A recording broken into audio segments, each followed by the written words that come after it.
No offense, I'm never gonna pick a guy who serenades me. Just because it's giving Dominic Fike in Euphoria. It's giving, no.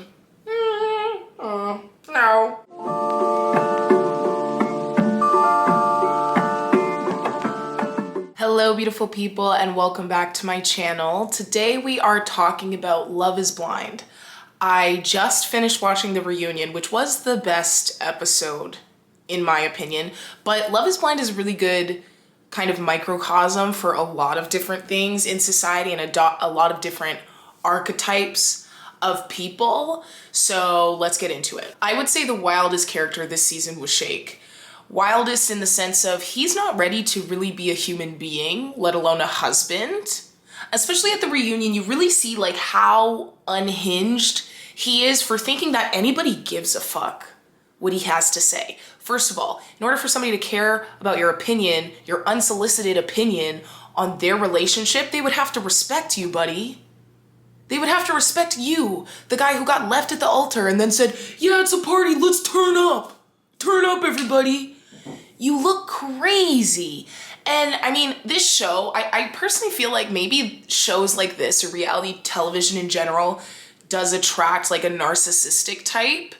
Because I would say the narcissists on the show are Shake, Shane, Shayna,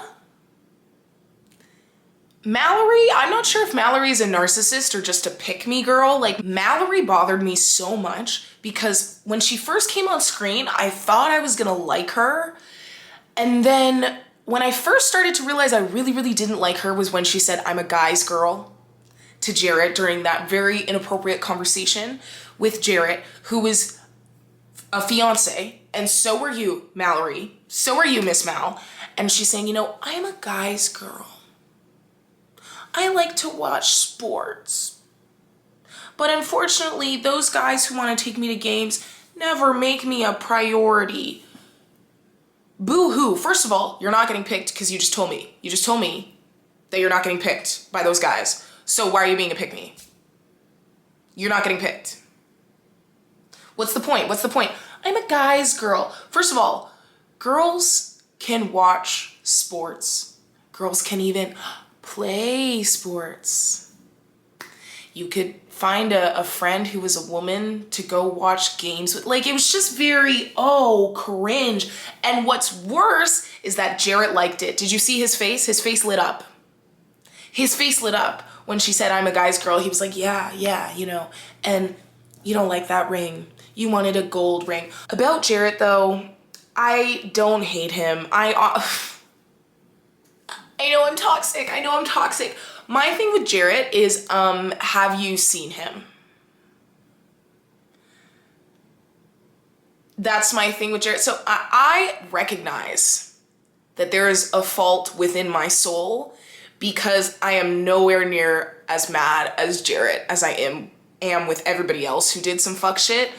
Jarrett, obviously, like, he is a great example of men will marry the one who is around. Because Mallory said no, and him trying to, like, sort of gaslight / convince Ayanna that she wasn't a second choice when she is the definition of a second choice. You ask one girl to marry you and she says no, and then you go to the next. That's a second choice, my guy. However, he never, like, other than that, I didn't really see him mistreat Ayanna. Like, yeah, he's going out too much because he's obviously an F-boy, or was, and so he's still, like, kind of in that party phase, which is a little bit embarrassing as a full-grown adult. But I just liked him. I liked the way he talked. I liked the way he looked. I loved him and Ayanna together. And this next part is going to be a lot of assumptions and projections based on generalizations. So if you're the type of person to get mad at that, just skip this part. Okay, I feel that when Jarrett was in the pods with Mal and Ayanna, I feel that when he was talking to Mallory, you know, even you saw Shake say, oh, are you Latina? So clearly these men are figuring out by the way she does speak in a way that you could probably tell that she's Latina. And you know that a lot of guys love that. right? You know that a lot of guys love like the spicy Latina type, even though they'll be the first ones to talk shit about a black woman who has an attitude. Anyways, so part of me feels like, and you can obviously from Ayana, you can tell from her voice that she's black. So part of me is wondering like, whether it was intentional or subconscious, I think maybe Jarrett like loved the idea of a Latina kind of thing. And Ayana's voice, I remember when they first met, Ayana and Jarrett, he said, "You sound nothing like your voice." And Ayana was a small, very light skinned, very petite girl, right? So by him saying, "You don't look like your voice," we can only assume that he pictured her to be at least not one of those things, if not any of them, right? Meaning maybe he's picturing her to be darker, bigger, I don't know, less feminine, right? Because she is actually a very feminine girl. And I don't know, he said he was surprised by what was in front of him, so I'm assuming he wasn't assuming it was gonna be that. Point being, racism. Point being, misogynoir. That's my point of that. But when they finally met, you do see that they go very well together because, and that's why I'm saying he must not have thought that she would be who she was, because black guys love that kind of light-skinned, small, petite, very feminine girl. Like she looks like a little bit like Jada Smith. You know what I'm saying? So I think their energies went really, really well together, and he was probably very pleasantly surprised because, like I said, men like that love women like her. But I loved them together. I couldn't stay mad at him because I loved them together. I think they're beautiful, and they actually got married, and it is a lot to say that, you know, the stars. Okay, I'm not gonna say the stars because the star of this season was DT, and we'll get into that. But the most successful couples in Love is Blind season 1 and 2 was the black couples, or the couple that involved a black person, which is interesting. When you think about that, that's very interesting. And it kind of started to get me thinking, like, maybe it is that black people in a way take marriage more seriously. But then I was like, I don't know if that's true, but it's like you could tell that when they committed, they were committed. You know what I'm saying? Like when they said yes, they really meant it. Whereas for literally all of the white people, except for the two insecure ones, they said it and they didn't mean it. And they were like, we'll see later if we mean it.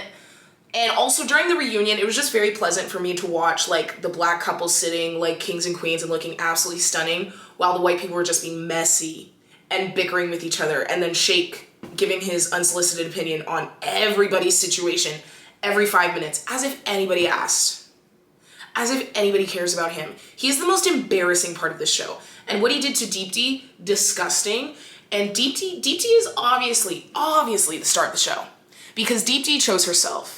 Deepti was always kind-hearted, always very loving and giving. And I think somebody like Deepti shouldn't go on Love is Blind because they're gonna get taken advantage of. That's how I feel, because you could tell in the pods, like, I don't know if it was to do with her insecurities, because I don't know if you noticed this season, there was a lot of people who were saying, you know, I used to be fat as a kid, which was an interesting theme.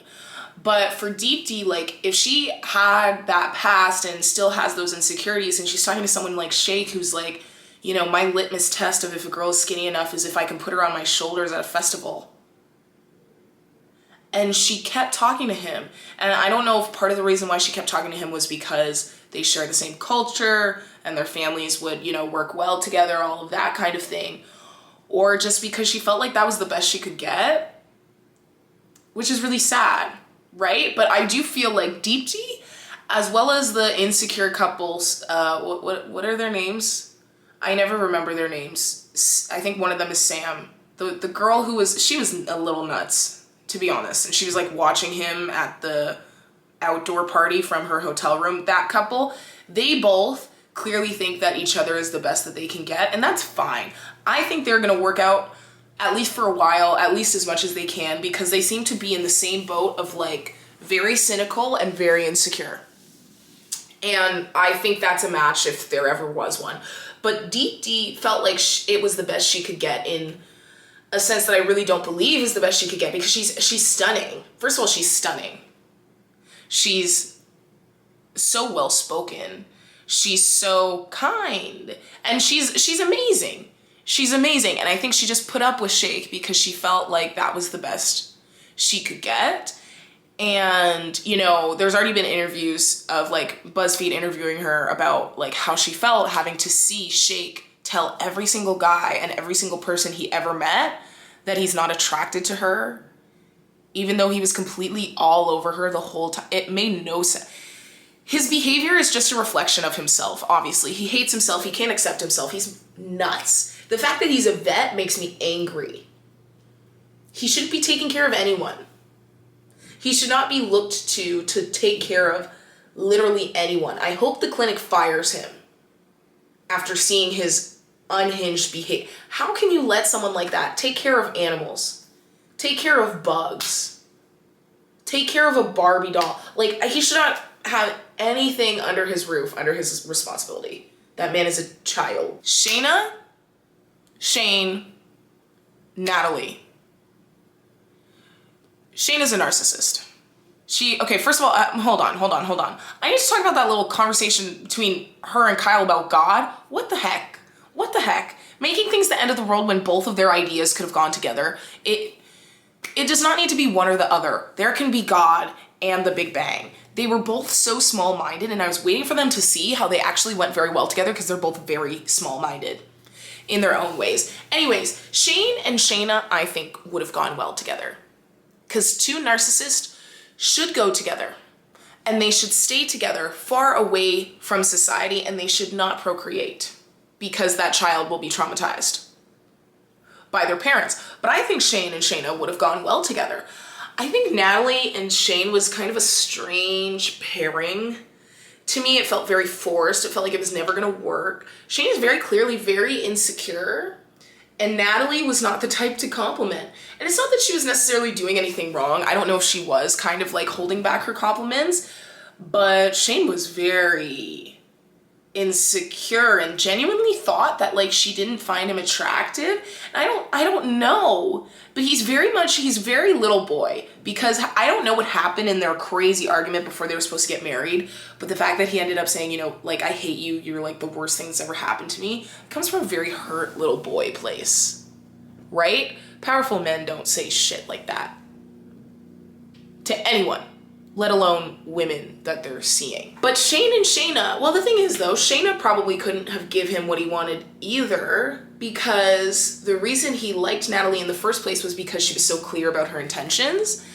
And so Shayna being like very, you know, more reserved about the fact that she even liked him makes me think that she wouldn't be a good match, in the sense that she wouldn't compliment him very much and he'd get really insecure, and then they'd have big, massive fights. Narcissistic fights, but at least they would be out of everyone's way. Kyle, don't propose to someone by saying they remind you of their mother. You are my mom. Here is my mom's ring. My mom too is religious. You are religious. Here. Are you dumb? It makes me lose faith in humanity a little bit. Just a little. In regards to Mallory and Sal, I think it was pretty clear they were never gonna work out. Also, the fact that she chose him when he did like a serenade. No offense, I'm never gonna pick a guy who serenades me. Just because it's giving Dominic Fike in Euphoria. It's giving...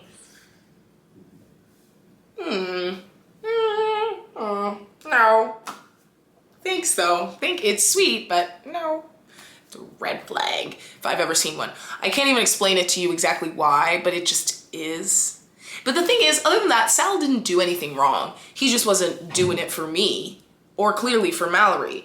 And she should have told him that as soon as they met each other in real life. Like, she was very clearly not into it, not attracted to him, none of that stuff. And then imagine how much she would have hated her life when she sees Jarrett in real life. I would have cried. If I was Mallory and I picked Sal over Jarrett and then I saw them both in real life, I'm done. I'm leaving Love is Blind. I'm crying all the way home. You fumbled the bag. Personally, I think you fumbled the bag. But, you know, Sal doesn't deserve Sal didn't deserve what Mallory did to him. And Mallory doesn't deserve Sal because Sal is very clearly like a kind human being. Mallory, I can't tell if she's like narcissistic or she's just a dick.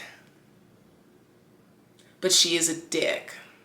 So, yeah, I think that's like all my opinions on Love is Blind. It's hard for me to get through the whole thing. I liked the reunion because it was more high energy, more fire. It was hard for me to watch a lot of the episodes because when I see couples with no chemistry and they're all being cringy, it's just, I don't like cringing for an hour straight. I don't like it. But I felt like I had to watch it for you. So please appreciate this by giving this video a like, subscribing to my channel, share this video with your friends, follow me on Instagram at Kira Bria, follow me at TikTok at Kira Bria, my Patreon, which I just posted a new episode on today, short essay on today, will be linked down below, as well as my podcast. So yeah, I hope you enjoyed. Thank you so much for watching, and I will talk to you next time. Bye.